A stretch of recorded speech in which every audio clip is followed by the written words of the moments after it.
पाकिस्तान ऐं उज़्बेकिस्तान विच में मुख़्तलिफ़ मुआहिदनि ऐं याददाश्तनामनि ते सहियूं। वापारी खातो $2 अरब ताईं पहुचाइण ते इत्तेफ़ाक़। ॿितरफ़ा लाॻापनि खे नईं बुलंदियुनि ते पहुचाइण वारे अज़म जो वर्जाउ। उज़्बेक सदर चयो त रोशन मुस्तक़बिल लाइ ही मुआहिदा ऐं ॻाल्हियूं अहम आहिनि। वज़ीर आज़म शहबाज शरीफ़ चयो त उज़्बेकिस्तान सां लाॻापनि खे सीड़पकारी ऐं कारोबारी लाॻापनि में तब्दील करे रहिया आहियूं। अफ़गानिस्तान में अमन ख़िते जे मफ़ाद में आहे। अफ़गान तालिबान पंहिंजी सरज़मीन जो पाकिस्तान ख़िलाफ़ इस्तेमाल रोकनि।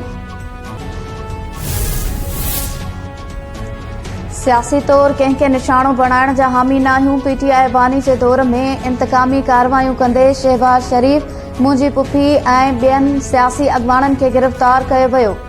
बिलावल भुट्टो ज़रदारी चयो आहे त पीपल्स पार्टी जमहूरियत ते यकीन रखे थी।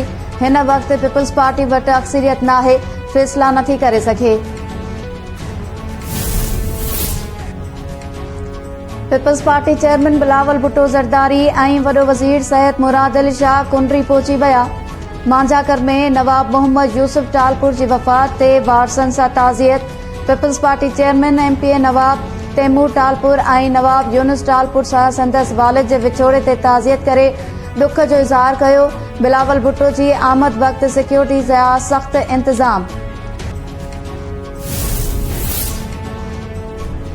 5 रुकनी बेंच में समूरनि जजिस में इत्तेफ़ाक़ हो त सिविलियंस जो फ़ौजी अदालतुनि में ट्रायल न थींदो। इंट्रा कोर्ट अपीलुनि ते ॿुधणी लार्जर बेंच ई करे सघे थी। जजिस जा इज़ाफ़ी नोट न फ़ैसिला अहम हूंदा आहिनि। सुप्रीम कोर्ट जे आइनी बेंच जे जजिस जा फ़ौजी अदालतुनि बाबति इंट्रा कोर्ट अपीलुनि ते रिमार्क्स। सिविल सोसाइटी जे वकील फैसल सिद्दीकी दलील ॾिना त हू बानी PTI जे वकील अज़ीज़ भंडारी जे दलीलुनि सां इत्तेफ़ाक़ नथो करे। जस्टिस अमीनुद्दीन चयो त अदालत खे पाण दायरो तय करणो हूंदो आहे। इस्लामाबाद में अपोज़िशन इत्तेहाद जे 2 ॾींहनि वारी कॉन्फ्रेंस। PTI, GTA, अवाम पाकिस्तान पार्टी समेत ॿियनि पार्टियुनि जा अॻवान शरीक। शाहिद खाकान अब्बासी चयो त अपोज़िशन जमायतुनि में इख़्तिलाफ़ थींदा रहंदा आहिनि। आइन, कानून, जमहूरियत जी बालादस्ती ऐं अदलिया बाबति सभु हिक पेज ते आहियूं। महमूद ख़ान अचकज़ई चयो त मुल्क में कानून जी हुक्मरानी चाहियूं था। सिंधियुनि खे संदनि हक़नि जी ख़ातिरी कराई वञे त गॾु बीठल हूंदा। सिंध असेंबली जी पब्लिक अकाउंट्स कमेटी मकानी खाते शहीद बेनज़ीराबाद डिवीज़न जी ऑडिट दौरान 5 ऑफिसर्स खे मुअतल करे छॾियो। निसार खोड़ो जी सदारत हेठि इजलास में डिस्ट्रिक्ट काउंसलर, टाउन ऐं म्यूनिसिपल कमेटीज़ जे साल 2018 खां 2021 ताईं ऑडिट पैरास जो जाइज़ो वरितो वियो। मकानी खाते जे ऑफिसर्स जी गैर हाज़िरीअ ते कावड़ जो इज़हार।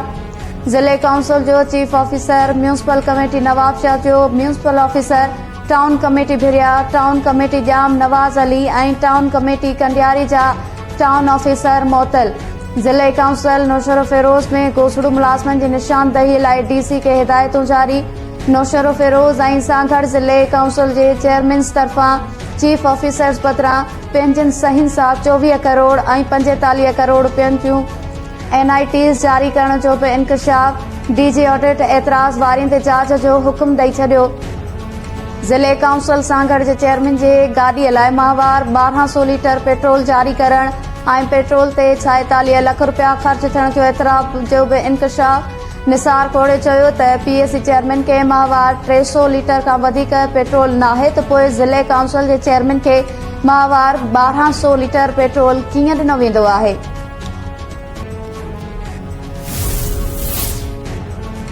पाकिस्तान बार काउंसिल जो एहसन भवन जुडिशियल कमीशन जो मेंबर थी वियो।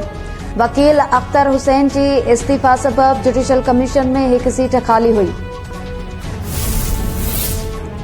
ब्याज जी शरह में घटिताई कई आहे। मुआशी इस्तेकाम जा फ़ाइदा मिलण शुरू थी विया आहिनि। पेशावर में प्रेस कॉन्फ्रेंस कंदे नाणे वारे वज़ीर मोहम्मद औरंगज़ेब चयो त टैक्स अथॉरिटी में शफ़ाफ़ियत आणे रहिया आहियूं। नाणे जी मटा सटा वारनि ज़ख़ीरनि में इज़ाफ़ो थी रहियो आहे। FBR में जदीद टेक्नोलॉजी सां इंसानी मदाख़लत घटि करे रहिया आहियूं। हैदराबाद में हथियारबंदनि जी फायरिंग में पीपल्स पार्टी लेडीज़ विंग जी अॻवान हमीदा ख़ासख़ेली ऐं संदसि पुटु ज़ख़्मी। हमीदा ख़ासख़ेली खे 5 गोलियूं लॻियूं।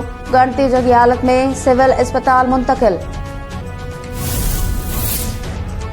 कराची में दोस्त के क़त्ल कंदड़ अरम खान खिलाफ मंशियात जे 2 केसनि जो रिकॉर्ड अदालत में पेश। रिपोर्ट में इंकशाफ थियो आहे त जवाबदार अरम खान 8 सालनि खां नशो करे रहियो आहे। 3 अप्रैल 2019 ते परडेही पोस्ट मां अरम खान जे नाले ते पार्सल आयो। पार्सल खे शकी समझी खोलियो वियो त 125 ग्राम वेड हथ आई। पार्सल अरम खान जे DHA फेज़ 6 जे एड्रेस ते घुरायो वियो हो। जवाबदार पहिरियां बि 500 ग्राम मंशियात घुराए चुको आहे। जवाबदार खे मलीर जेल भरिसां 3 मई 2019 ते गिरफ़्तार कयो वियो। जवाबदार 1 जुलाई 2017 खां 9 पार्सल घुराए चुको आहे। हिन पार्सल पंहिंजे वालिद जे नाले ते घुराया। शरीक जवाबदारनि में अब्दुल गफ़ार ऐं एहतशाम शामिल आहिनि। सिंधु दरिया ते केनाल ठाहिण खिलाफ क़ौमी अवामी तहरीक जो मीरपुर साखरो मां निकतल पैदल मार्च छठे तरफ़ रवां दवा। कारकुननि वॾे अंग में शिरकत कई। अॻवाननि जो चवणु आहे त सिंधु दरिया क़ौम जी बका जो मसइलो आहे। केनाल कंहिं बि सूरत क़बूल नाहिनि। रिथा खे रद्द कयो वञे। स्टील मिल्स मां 1350 मुलाज़िमनि खे नेकाली ॾियण खिलाफ पोरियत रस्तनि ते निकिरी आया। एहतजाजी मुज़ाहिरो ऐं धरणो। मुज़ाहिरनि जो चवणु हो त स्टील मिल्स जे अरबे रुपयनि जो लोह चोरी करण, 19 एकड़ ज़मीन ते कब्ज़ो करण ऐं खरबे रुपयनि जे असासनि जी नीलामीअ लाइ हिक ई वक़्त में 1300 खां वधीक मुलाज़िमनि खे नेकाली ॾिनी वई आहे। नौशरो फेरोज़ भरिसां स्कूल मां मोटंदड़ 12 वरियनि जी नींगरीअ सां मुबैना ज़्यादती केस दाख़िल। वारसनि मूजिब जवाबदार सद्दाम खोसो 6 दर्जे जी शागिर्दियाणीअ खे खंभे फसल में ज़्यादतीअ जो निशानो बणायो। पुलिस जवाबदार खे गिरफ़्तार करे नींगरी खे मेडिकल लाइ लेटर जारी करे छॾियो। सिंध जे मुख़्तलिफ़ शहरनि में पाकिस्तान वर्कर्स फेडरेशन जे समें मुलाज़िमनि पारां मुतालबनि जी मञता लाइ मुज़ाहिरा। सखर, पीरगोट समेत ॿियनि शहरनि में एहतजाज। मुलाज़िमनि जो चवणु आहे त पेंशन में कटौती बंदि करण सां गॾु सन कोटा समेत ॿियूं मराहतूं ॾिनियूं वञनि। क़ौमी टीम जे head coach Aqib Javed champions trophy में शिकस्त जी ज़िम्मेवारी तस्लीम करे वरिती। रावलपिंडी में प्रेस कॉन्फ्रेंस कंदे आकिब जावेद चयो त असां पहिरीं बहितरीन टीम सिलेक्ट कई हुई। रांदीगर शिकस्त ते ॾुखारा आहिनि। हक़ीक़त आहे त चैंपियंस ट्रॉफी में कारकर्दगी ठीक न हुई। भारत खिलाफ मैच में 280 खां 326 रन्स ताईं हदफ़ ॾियूं हा त नतीजो मुख़्तलिफ़ हुजे हा। तनक़ीद कंदड़ ॿुधाइनि त बाबर आज़म खां अलावा कहिड़ो ऑप्शन आहिनि। शाहिन आफरीदी, नसीम शाह ऐं हारिस रऊफ़ बहितरीन बॉलर्स आहिनि। ऐं चैंपियंस ट्रॉफी जी अहम मैच में अफ़गानिस्तान मैच खटण लाइ इंग्लैंड खे 326 रन्स जो हदफ़ ॾेई छॾियो। इब्राहिम ज़रदान 177 रन्स जी शानदार इनिंग खेॾी।